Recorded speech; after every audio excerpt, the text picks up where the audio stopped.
So, the translations are out for My Hero Academia manga chapter 336. And yeah, in this chapter, we got the confirmation that, Aoyama was the traitor. And in this video, I want to go over some of the pieces of evidence that points down that route, as well as go into a little bit more on how this could be affecting the story moving forward. And we'll get into it right after this.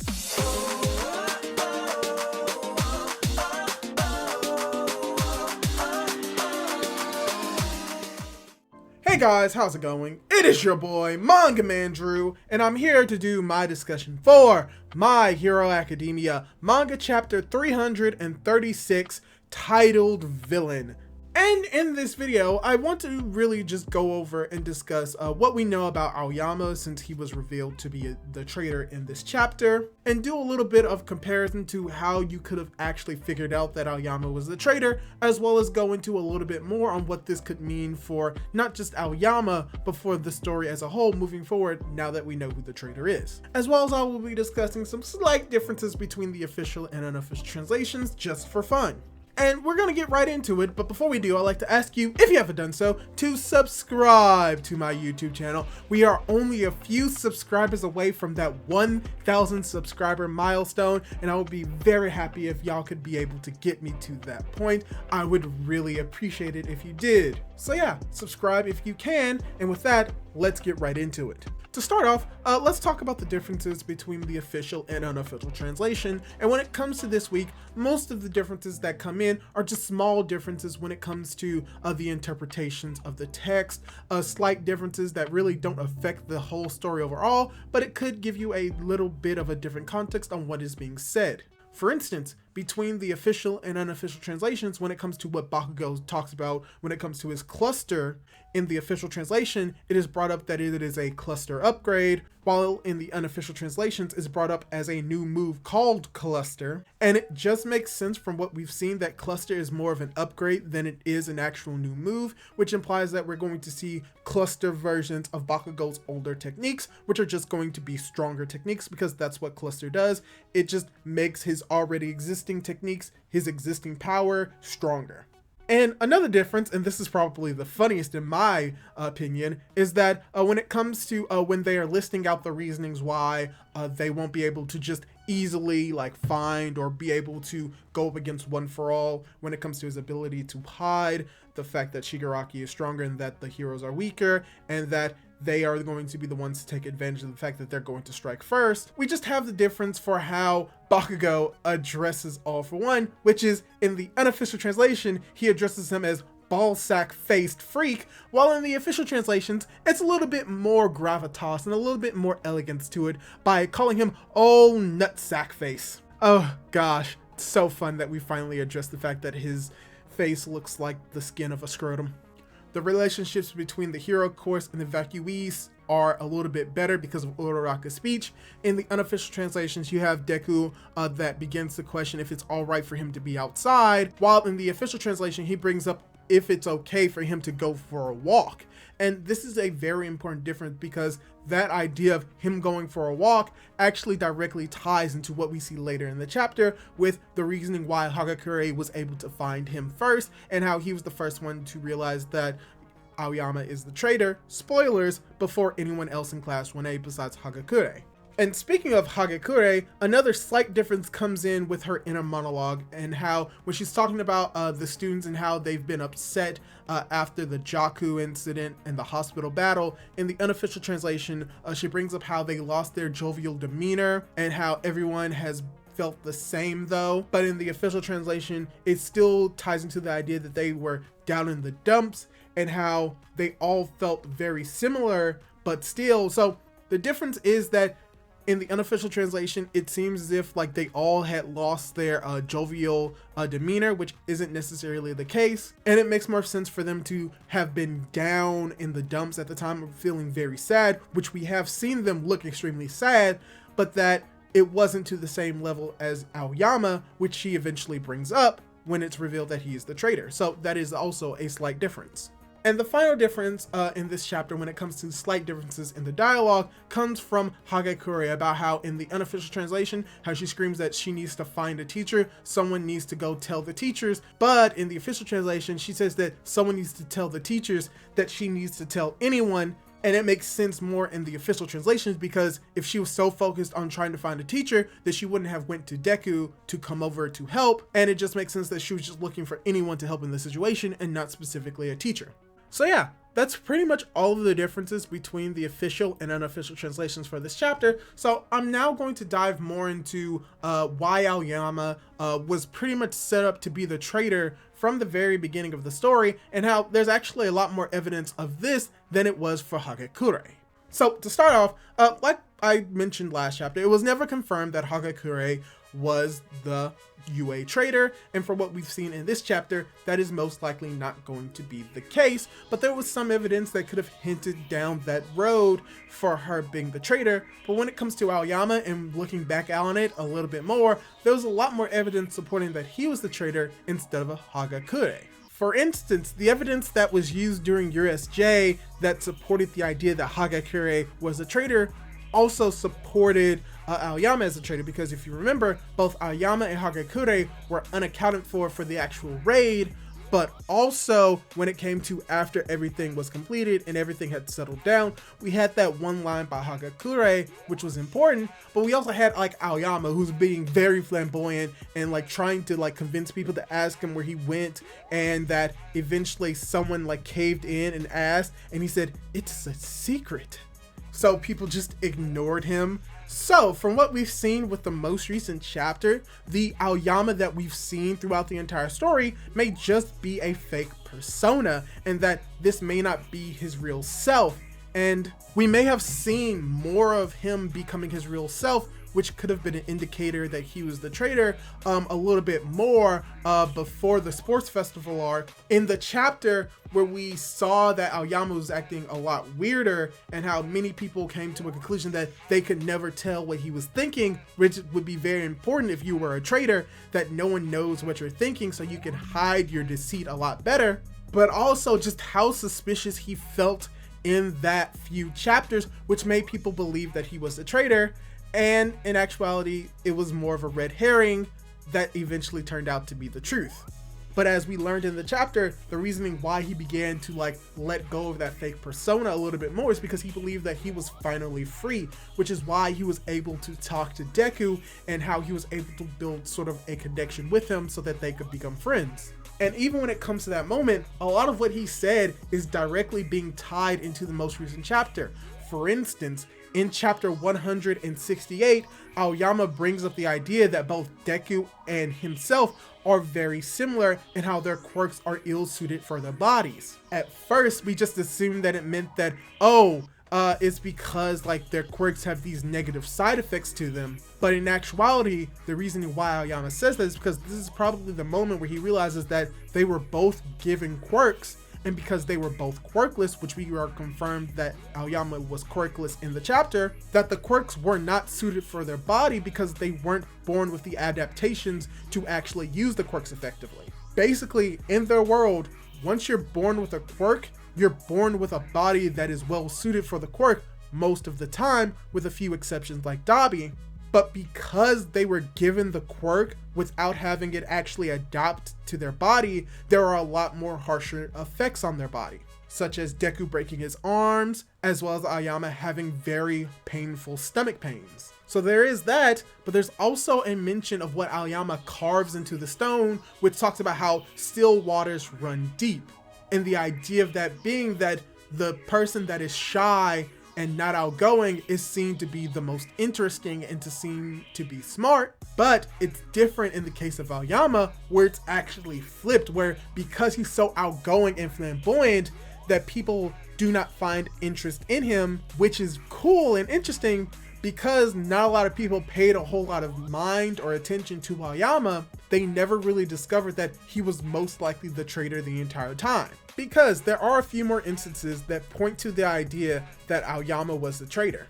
And probably what gave it away a little bit more always ties into this idea about how Aoyama wanted to feel equal to everyone else, which we saw during his like fighting, wanting to get his provisional license during the provisional license exam, which we later turned that around, relating to the fact that he was quirkless and tying that to the beginning of the story, where Deku pretty much straight up says that all men are not created equal, and Aoyama is another instance of that, being born without a quirk, also wanting to be a hero, but can't because he's quirkless. And then once again, tying into that chapter during the provisional license exam, he also brings up this idea that he is very different from someone else when he talks about Papa and Mama, which is something that was literally brought up in this chapter, sort of foreshadowing to this moment, showing that, yeah, Hirokoshi had Aoyama in mind as the traitor, at the very least, ever since like chapter 108 or 107, where this line was brought up. And more evidence that points to the idea that Aoyama was always meant to be the traitor could also be seen in the scene between the Class 1A students discussing what they need to do to try and rescue Bakugo. Because you have Aoyama, who's just shaken by fear and sweating heavily as he's talking about how just leave it to All Might and how they're no longer allowed to fight, and how when it brings up the idea that what they're going to do by Suyu makes them no better than villains, you have everyone who has like small beads of sweat having nervousness, thinking that they're wrong or this would make them feel guilty. But Aoyama is probably sweating the most because among everyone there, because it would affect him the most, because he is a villain in that sense. And tying into that idea, we even see in the flashback where we see that the students want to go out and rescue Deku, Aoyama is the one who is very hesitant. He brings up the idea that because he's with an adult, that should give us reassurance, which is very weird when you think about it, because we've seen how much Aoyama and Deku have become friends during the sports festival, where we see Aoyama waiting for Deku at the gate, as well as the moment where Deku just goes ham on his room with the awakening of One for All. Aoyama goes there to try and help him. So it would be weird for him to not want to go and rescue his friends and leave it to the heroes, and how that mentality ties into something that he's said before earlier in the story. So yeah, there is a fair amount of evidence that ties Aoyama to being the traitor. Even the fact that among everyone in Class 1A that was able to talk to Deku before he was returned to UA, Aoyama was the only one that really didn't say anything to him. And when I mean he's the only one, I mean he's literally the only one who doesn't say anything. Like either in the actual fighting, when they're trying to rescue him during that 2-chapter like skirmish, everyone pretty much says something. Even Hagekure, who asks if he's okay, and then later on explains to him about how the UA barrier works. Aoyama doesn't say anything in that scene, and even if you look a little bit closely, he tries to keep his distance from Midoriya. So yeah, there was a fair amount of evidence pointing to the fact that Aoyama is a traitor, or at least he is very suspicious. And probably the most damning piece of information that we have is apparently from like an art exhibition where you have Aoyama sitting on this crate with this large black monster eye coming out from behind him, which, come on, if that doesn't say evil, nothing in the series would. So yeah, now that we've seen that Aoyama was pretty much like foreshadowed from the very beginning to be the traitor, let's talk about what this could mean for My Hero Academia moving forward. So, Aoyama's the traitor. What is Deku going to do about it? Because the ending of this chapter has Aoyama literally crying and bawling his eyes out, saying that he is a villain. So, the question that we should be asking is, what is going to happen with Aoyama? What's going to happen with Deku? And me personally, I think the most likely thing that's going to happen is that we're just going to have Deku and Aoyama have a conversation. Because at this moment, Aoyama accepts himself as the villain, and he is someone that is in need of saving, very similar to Shigaraki, you know, with less destructive tendencies. So from what we've seen in the story moving forward, Deku is trying to learn and trying to understand what it means to save people a little bit more properly, not just saving the civilians, saving people that are in danger, but also taking an active role in saving and understanding the villains. Because we've seen it happen with Muscular. We've seen it happen with Lady Nagin. We've even seen it somewhat happen with Overhaul, where you have Deku keeping a promise with him if Overhaul begins to repent and regret what he did with Eri and apologize to her. We've seen Deku begin to understand and save a villain, but we've never actually seen him save them.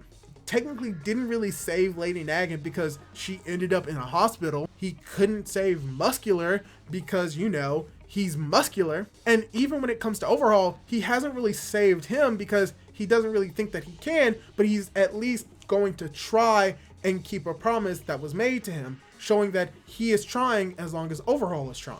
So I think what Aoyama is going to do is give Deku a definitive win on saving someone who is perceived or going to be perceived as a villain. Because what Aoyama did is like pretty horrible. It led to All Might retiring because it led to Bakugo being captured.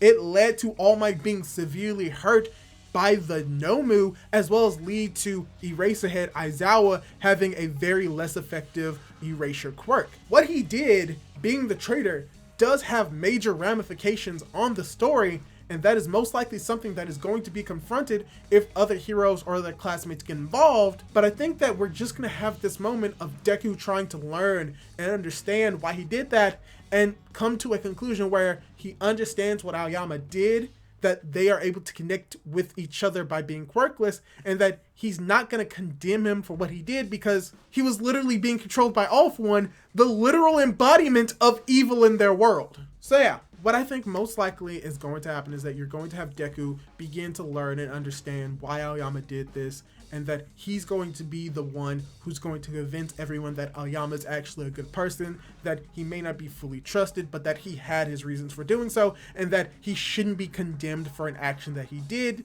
and that when it comes to what happened with Aoyama, that what he did is not inherently his fault, but more of the problems with the flawed hero society, which would force a child like Aoyama and his parents to literally go towards an evil so that he could achieve his dream, because people would view him as different. And as we've seen in the series, some of these students, especially when it came to Deku, can be very discriminatory against him just because he's quirkless. So if anything, it's going to build up the idea that Deku will be able to save a villain by doing so successfully with Aoyama, as well as he will begin to build a foundation where characters like Aoyama would not have to fall towards evil, fall through the cracks of society, and that they're going to hopefully create a society where someone like Aoyama won't have to go the ways that he did, and they may create a society where Aoyama does not have to go down the path that he did to achieve his dreams. So what's going to happen in the next few chapters? Deku's most likely going to convince him to join their side. And what I predict is going to happen is, like, once they've joined his side, they're actually going to use Aoyama, if anything, to track where All For One is so that they can actually make the first strike. Or what they're going to do is make him believe to still have been the traitor, and that while they're conveying information to All For One through Aoyama, they'll also be creating counter plans to go against what Aoyama leaked, which could potentially lead to All For One going to the school, meeting with Aoyama, and Aoyama's like, yeah, sorry, this is a trick.